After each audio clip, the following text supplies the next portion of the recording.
Greetings.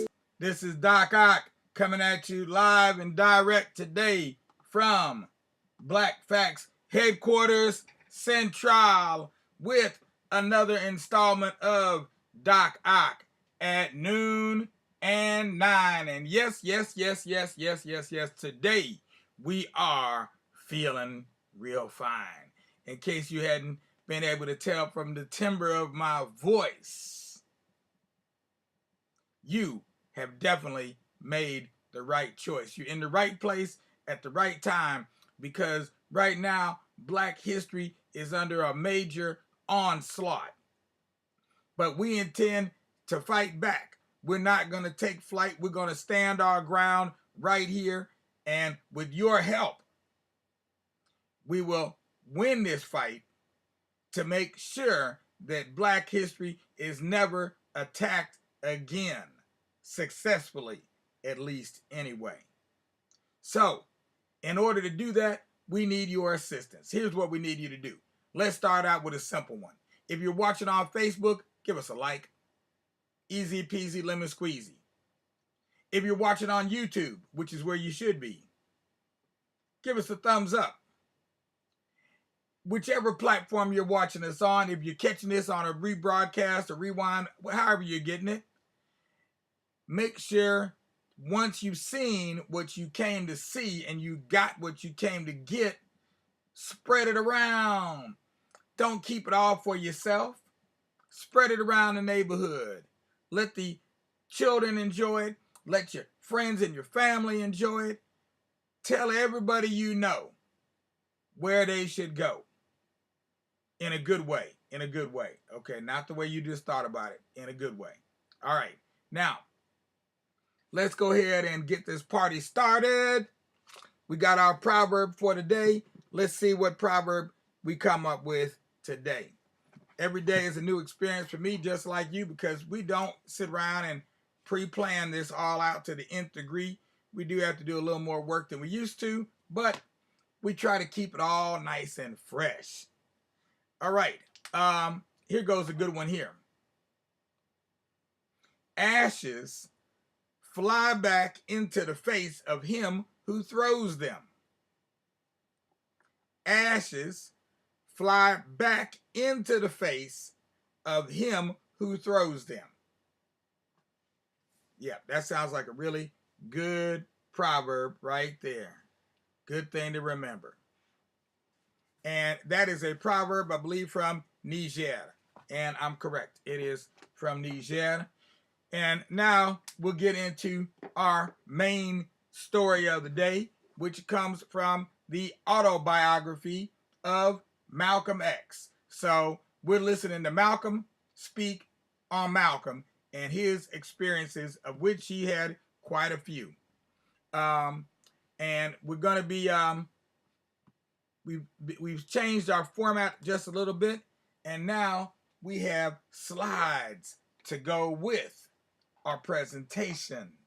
So you're going to be seeing some imagery from Malcolm's day, from his time, things that he would have seen when he was spending time in Boston, Massachusetts.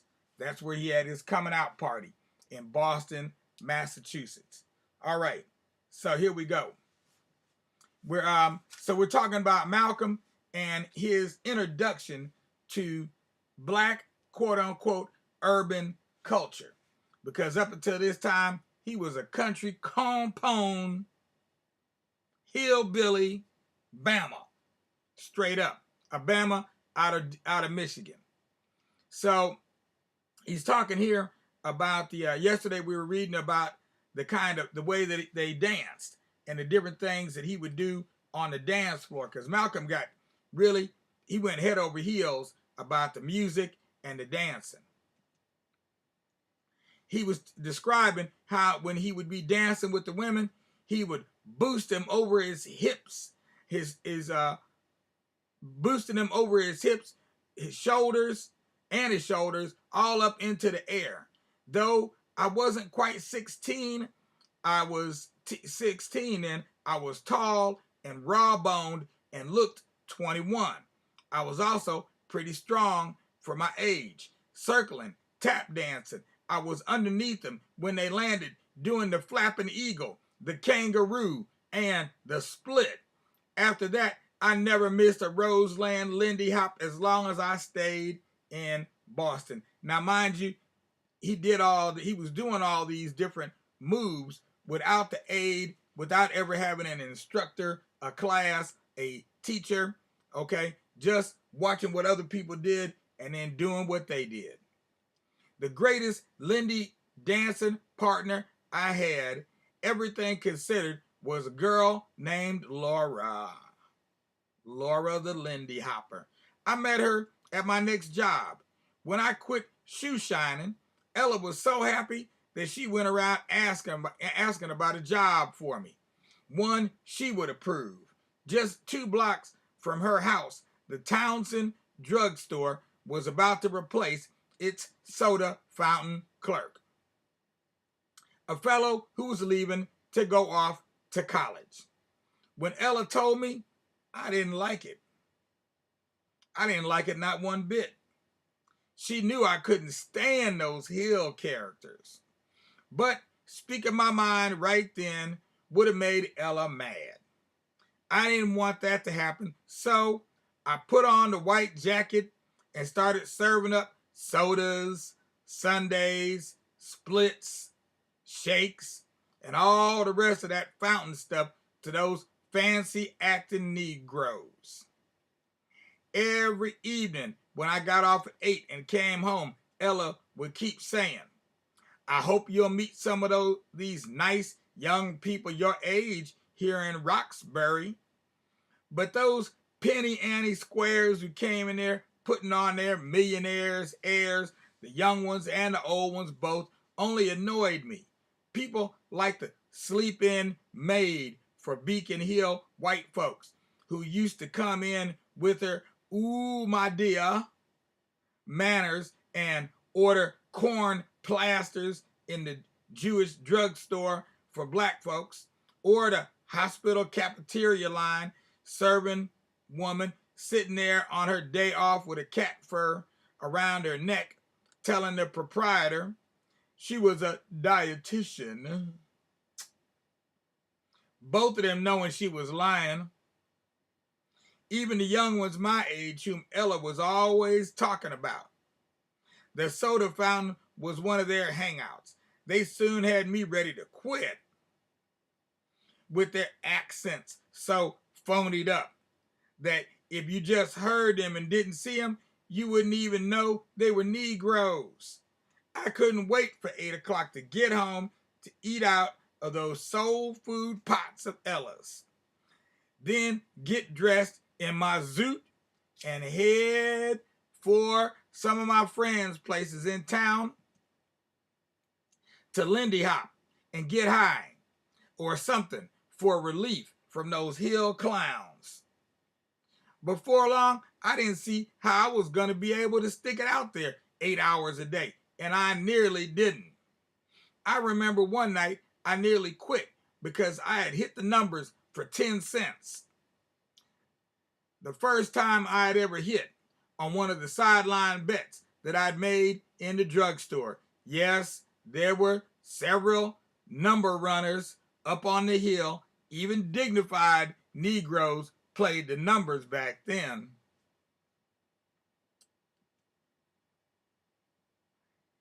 I won $60, and Shorty and I had a ball with it.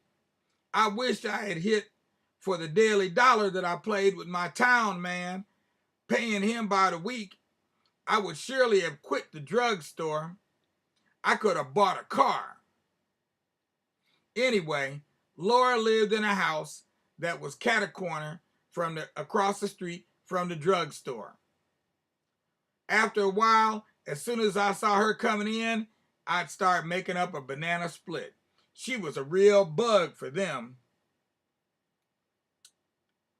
And she came in late every afternoon after school.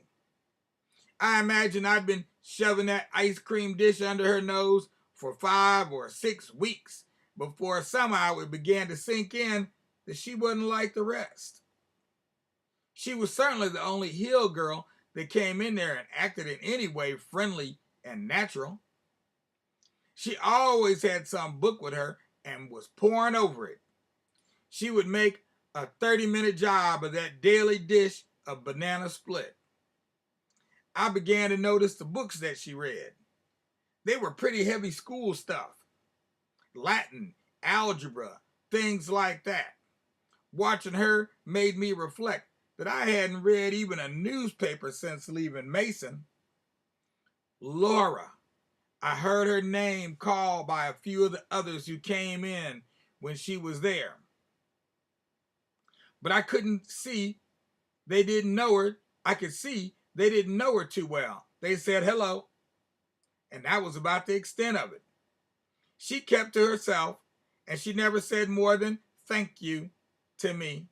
Nice voice, soft, quiet, never another word, but no airs like the others. No black Bostonese. She was just herself.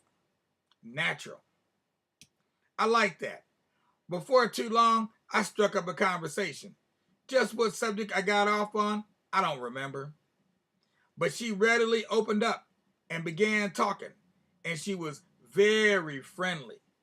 I found out that she was a high school junior, an honor student at that.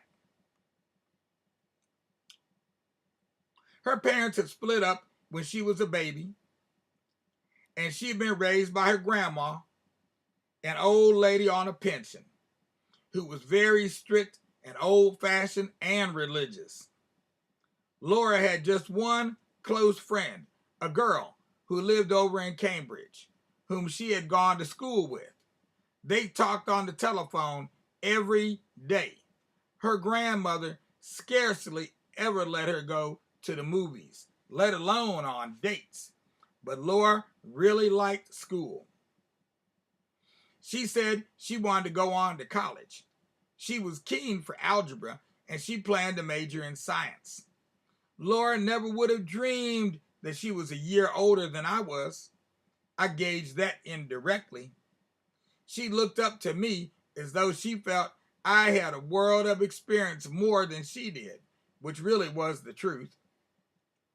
But sometimes when she had gone, I felt let down, thinking how I had turned away from the books I used to like when I was back in Michigan.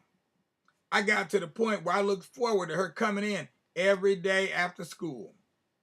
I stopped letting her pay and gave her extra ice cream. And she wasn't hiding the fact that she liked me. It wasn't long before she had stopped reading her books when she came in and would just sit, eat, and talk with me. And soon she began trying to get me to talk about myself. I was immediately sorry when I dropped that I had once thought about becoming a lawyer.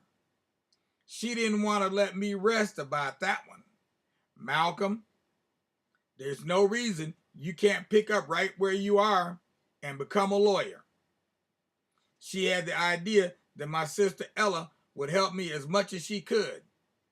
And if Ella had ever thought that she could help any member of the little family put up any kind of professional shingle as a teacher, a foot doctor, anything, why, you would have had to tie her down to keep her from taking in washing.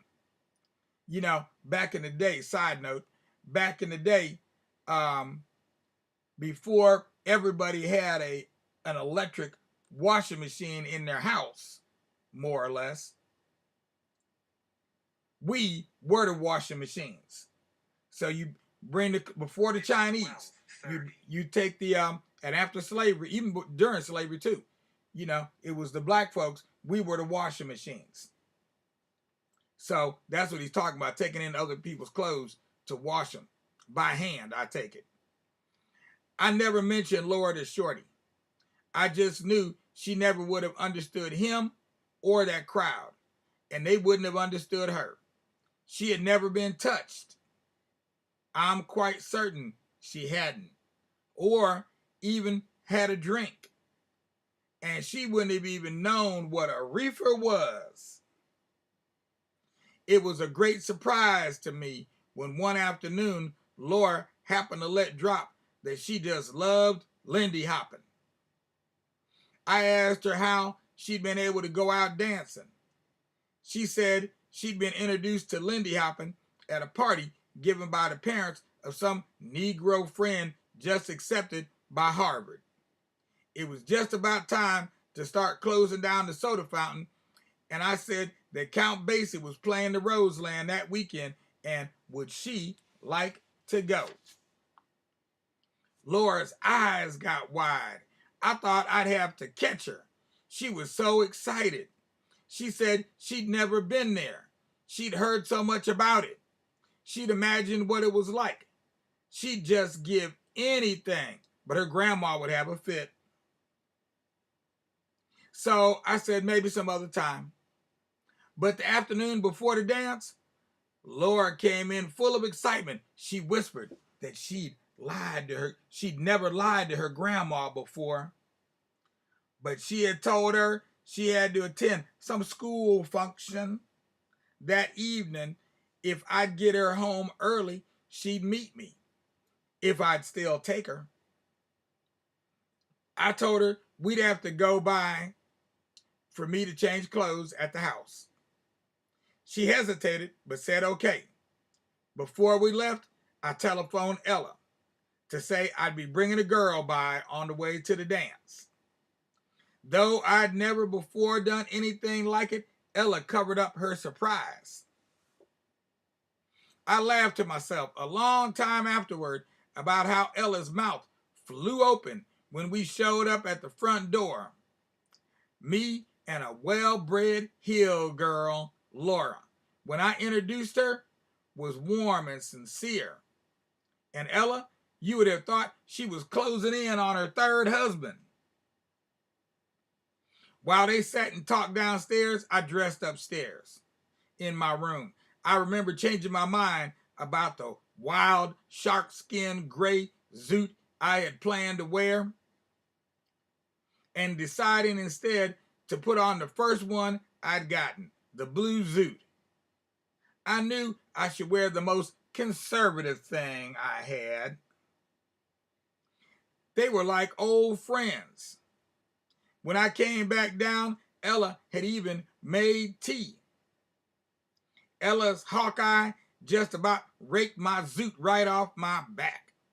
But I'm sure she was grateful that I'd at least put on the blue one.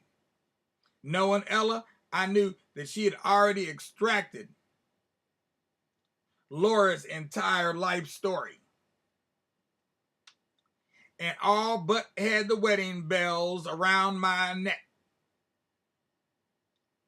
I grinned all the way to the Roseland in the taxi because I had showed Ella I could hang out with hill girls if I wanted to. Laura's eyes were so big.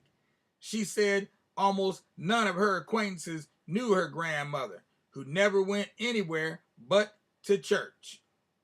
So there wasn't much danger of it getting back to her. The only person she had told was her girlfriend, who had shared her excitement. Then suddenly we were in the Roseland's Jocelyn lobby, and I was getting waves and smiles and greetings. They shouted, "My man, hey Red." And I answered, "Daddy-o, Daddy-o." She and I never had danced together, but that certainly was no problem. And two people who can Lindy at all can Lindy together. We just started out there on the floor among a lot of other couples. It was maybe halfway in the number before I became aware of how she danced. And we'll break off right about here and pick up from there tomorrow with Malcolm and Laura on the dance floor at the Roseland Ballroom, listening to the sweet sounds of the Count Basie, no less than the best, for Laura and Malcolm. So I hope you all have been enjoying what we're doing. It's been tremendously pleasurable for myself personally to be able to read these stories to you. We were reading the Black Panther, the graphic novel, up until last night. We got about halfway through, and we had said we weren't going to read the whole thing from the get-go, so we had to break that story off. But it was an excellent story. I hope y'all have already ordered your copy on Amazon before the only copies left are the 400 I'm Not BSing copies, okay? If y'all want to read the rest of that story and see all the cold, ice cold graphics that are in there, you need to hustle on over to Amazon right now and get yourself a copy. No, I'm not trying to be an internet influencer. That's not my job. I'm just saying it was a really good book, and so I'm boosting it just on the strength. It's just on GP. Nobody's paying me. I don't get no benefit from it except knowing that you all got to see the rest, read the rest of the book and see the graphics. So tonight we're going to start a new book by Ilyasa Shabazz. This is one of a story written by one of Malcolm's daughters. It's a like a historical novel, I believe. Okay, it's and it's called Betty Before X. So this is talking about another young lady that Malcolm was involved with for the rest of his life. He made a lifetime commitment to Betty Sanders, as a matter of fact. Betty Sanders, that was her name before she was Betty X, and that was her name before she was Betty Shabazz or Dr. Betty Shabazz. Because you see, she had almost as many aliases as Malcolm did, because he's AKA, AKA, AKA. All right. Now, where are we at? Okay, so we're closing out. This is Doc Ock. I'm in the process of signing out here. Couple things y'all need to do on the way out the door. Number one, please make sure to go ahead and give us a like if you're watching on Facebook. If you're watching on YouTube, don't be a boob. Give us a thumbs up. And whatever platform you're watching on, whenever you're watching, whether it's live or recorded, go ahead, make a donation. We need donations. We need sustaining members that will keep this thing happening. Let's keep this party rolling on into the future. And we could do it some other way. We could get a grant from the Ford Foundation, the Knight Foundation, the Ohio Arts Council, et cetera, et cetera, et cetera. We could get grants from a lot of places because we are a 501c3 organization. We can apply for grants. However, we would much rather be supported by you and yours than by them and theirs. Because he who pays the piper calls the tune. Do you feel me? He who calls the piper, he who pays the piper calls the tune. That's a proverb for you, extra proverb I'm dropping there. He who pays the piper calls the tune. So if you paying the piper, you get to call the tune. You get to decide which direction we go. And whether all we should read here are stories about, where is it at? Here we go. Stories like this about Martin Luther King and Harriet Tubman and so on and so forth, as opposed to reading some other stories about Malcolm X, or even one we read a little earlier here. We read this one here. It's called Unspeakable, about the Tulsa Race Massacre. Yeah, that's right. I said massacre. I know most people say it differently, but hey, that's how I do it. This is the one I was just talking about, the Black Panther Party graphic novel. We just finished reading this, what we're going to read out of this one, but every graphic inside this book is just as colorful as what you see on the outside. None of that black and white and gray stuff over here. This is all color. It's made for what? Colored people. Yeah, since y'all want to be people of color, get a book that's in live and in living color. All right, that enough said. I'm out. You know where to make your donations at. Just look below. You'll see a link. If you're on YouTube, you'll see a link to our website. Go there. Donate links at the top of the page. If you're on your cell phone on dealing with Facebook, go to your notifications in Facebook. You'll see a link there. If you're on your computer on Facebook, then just look below every live stream. There'll be a link down there. We try to make it easy peasy, lemon squeezy. Peace out until tonight. In fact, let me say it again. Peace with justice, because any less disgusts us. Later.